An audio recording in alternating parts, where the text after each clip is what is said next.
Bom dia a todos. Todos sejam bem-vindos mais uma vez à nossa casa.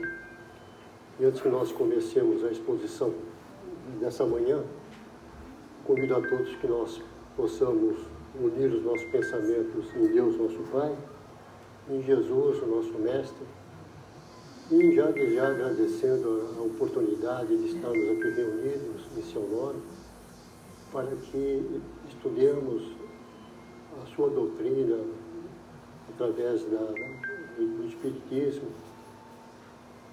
essa doutrina que nos clareia a visão, que nos dá esperanças, nos consola e que nos mostra os caminhos a serem seguidos e que nós possamos estar cada vez mais aptos a enxergar isso da melhor maneira possível em nossas jornadas, embora sejam tão difíceis e nossos objetivos ainda tão distantes, que nós saibamos perseverar para que nós possamos alcançar esses alvos o mais depressa possível. Que assim seja.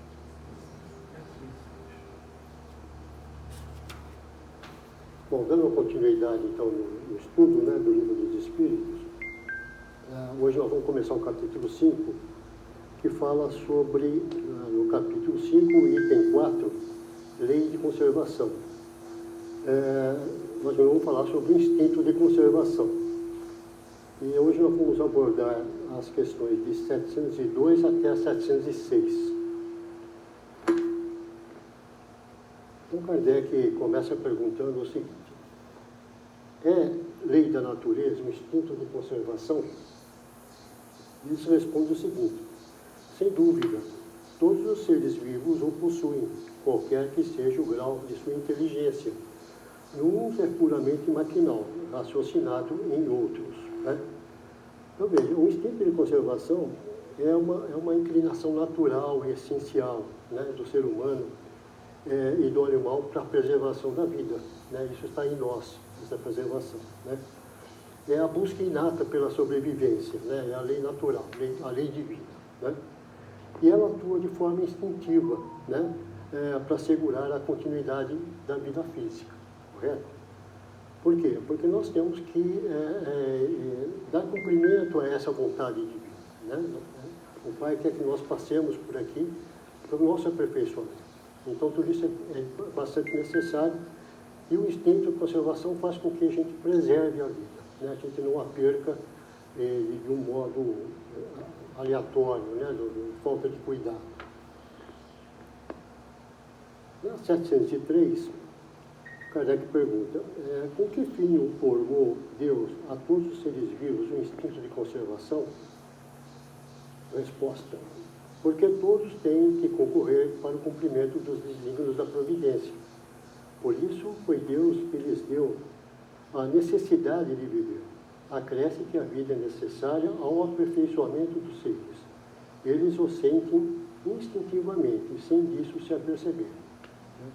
Tanto o ser humano como os animais. Então, veja, o instinto de preservação, de conservação, ele se manifesta em ações e reações automáticas. A gente, às vezes, nem se apercebe de que está escapando de um perigo. A gente faz aquilo naturalmente, evita aquilo. Como o medo diante de um perigo. Então, você prevê o perigo, você já se prevê daquilo. Às vezes, as pessoas, por abuso, por imprevidência, acabam sucumbindo diante de um perigo maior, por falta de cuidado mesmo. Então, não podemos dizer que Deus é culpado. Essa culpa é nossa, porque nós não fomos previdentes. Além das situações de perigo, a gente também tem a busca por alimentação, por abrigo, e o cuidado com o próprio corpo. Hoje, logicamente, a gente tem outros meios, da nossa alimentação, do nosso abrigo, porque nós temos o trabalho, temos nossa casa, a maioria de nós. Agora, nos tempos lá, nos primórdios da humanidade, o homem já fazia isso por uma necessidade, porque ele não tinha onde morar e onde se abrigar, então ele tinha que se virar de qualquer jeito. Então ele tinha que buscar as cavernas, ou ele tinha que matar um animal para usar sua pele para se abrigar do frio. Então ele tinha essas, além do que, se defender dos animais, né? Porque aquilo já era uma coisa mais selvagem, né? Então ele não tinha, tinha que ter muito mais cuidado do que nós temos hoje, né? Aí ele muda aqui o item, falando sobre os meios de conservação. Então, na 704, Kardec pergunta: tendo dado ao homem a necessidade de viver, Deus lhe facultou em todos os tempos os meios de o conseguir? Eles respondem: certo. E se eles os não encontram, é que não os compreendem. Não fora possível que Deus criasse para o homem a necessidade de viver sem lhe dar os meios de consegui-lo. Essa é a razão porque faz que a Terra produza de modo a proporcionar o necessário aos que a habitam, visto que só o necessário é útil, o supérfluo nunca o é, né? Agora, infelizmente, a ambição e o egoísmo faz com que o homem busque mais do que necessário, né? Então ele vai atrás do supérfluo, né? E o supérfluo é uma coisa enganosa. O supérfluo é aquela coisa que pode satisfazer no momento, mas no momento seguinte você já sente o vazio, né? Ele não é necessário. Então aquilo foi usado para uma felicidade instantânea, mas aquilo passa, né?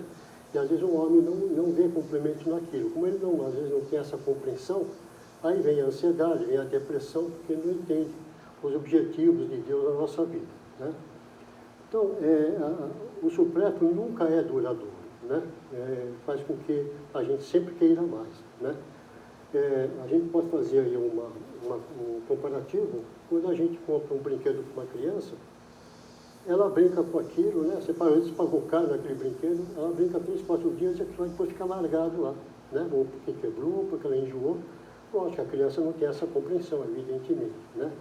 Agora, o agasalho que foi comprado para ela, está lá no guarda-roupa. Toda vez que ela sentir frio, é necessário que ela vá buscar aquele agasalho. Então, aquilo é uma coisa útil, né? Então, é mais ou menos isso que ocorre com a gente, né? Na 705, pergunta: por que nem sempre a terra produz bastante para fornecer ao homem o necessário? Eles respondem: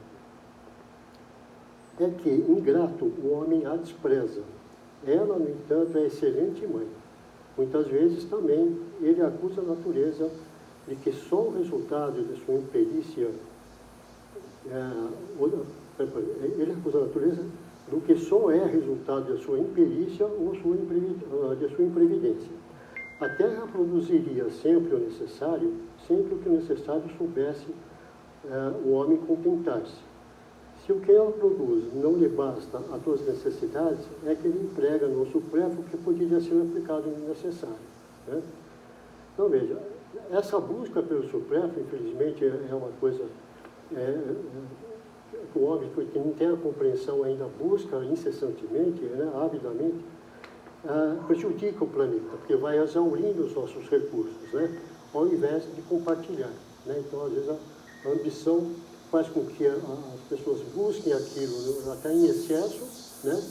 E faz com que vai exaurindo os recursos que vai faltar para alguém, né?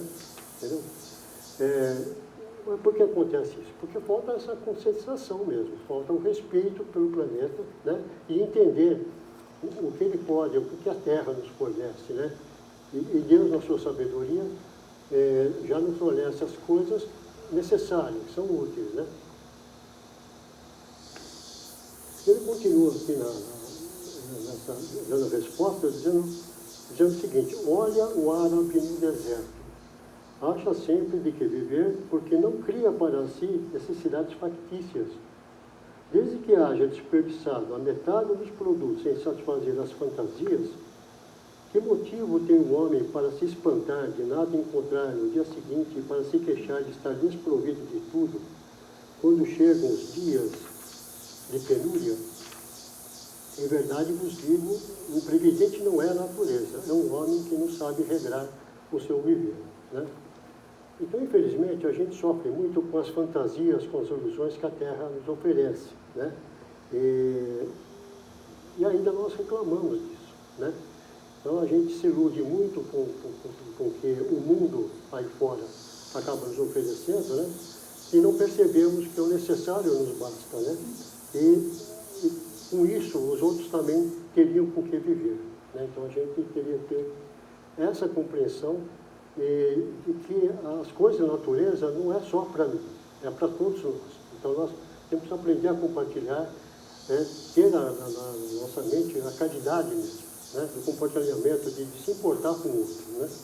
Mas infelizmente a gente ainda está distante disso, né? E na 706 ele fala o seguinte: por bens da terra unicamente se deve entender os produtos do solo.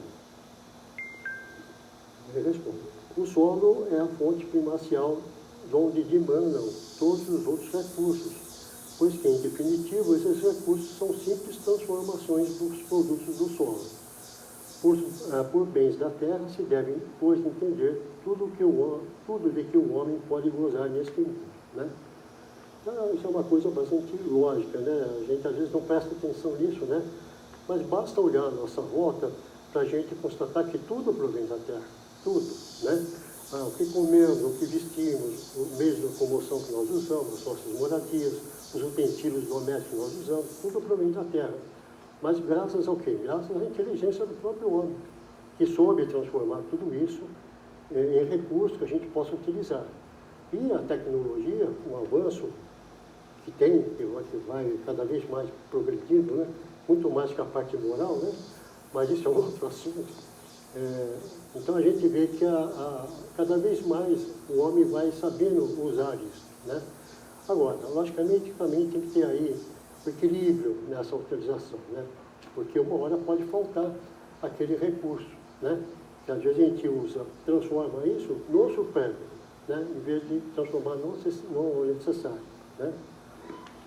Então, olha, concluindo, a gente falar o seguinte: então, esse instinto de conservação, de preservação, a gente tem que buscar usar com equilíbrio. Então, uma vez que a gente tem a consciência disso, a gente tem que manter esse equilíbrio, esse bom senso, né, nessa utilização, no instinto, né?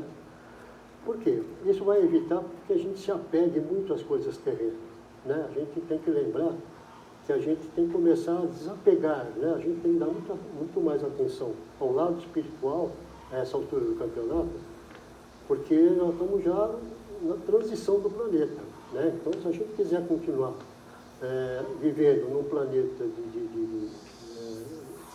que vai buscar melhores meios para viver, né? Menos mal e mais bem, né? Então a gente tem que começar a ver esse desapego, né? Por mais difícil que seja, a gente tem que começar a ir desapegando o material e se apegando mais ao lado material, né? E a gente sempre lembrar o que eu já falei aqui, falei agora há pouco, da inteligência do homem, também haver esse equilíbrio nessa transformação, né? Buscar esses recursos com inteligência, né? Certo? Então, essas coisas, quando a gente se apega demais, essas coisas nos levam ao egoísmo, né? E à avareza também, né?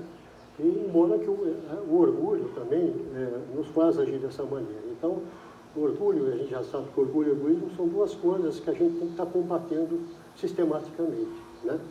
Porque são os pais de muitos dos nossos defeitos, né? Então a gente tem que dar essa prioridade no combate ao orgulho e ao egoísmo, né?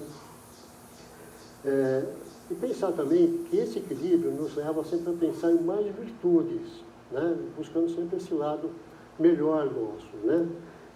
E também, pensando nisso, a gente vai pensar também em auxiliar melhor aos que nos rodeiam, né? A nossa comunidade, a nossa sociedade, né? A nossa família. Então, quando a gente começa a pensar assim, a gente começa a ter um foco de auxílio, de caridade, né? Porque a gente começa a irradiar isso perante os nossos semelhantes, principalmente aos que estão mais próximos, né? Então, essa é uma ideia que a gente tem que ter na nossa mente, né?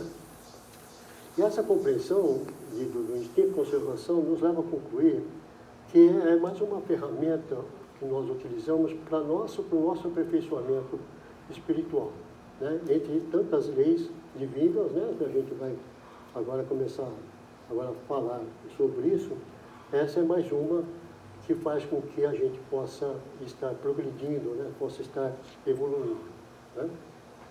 A gente está no processo da nossa reforma íntima, né?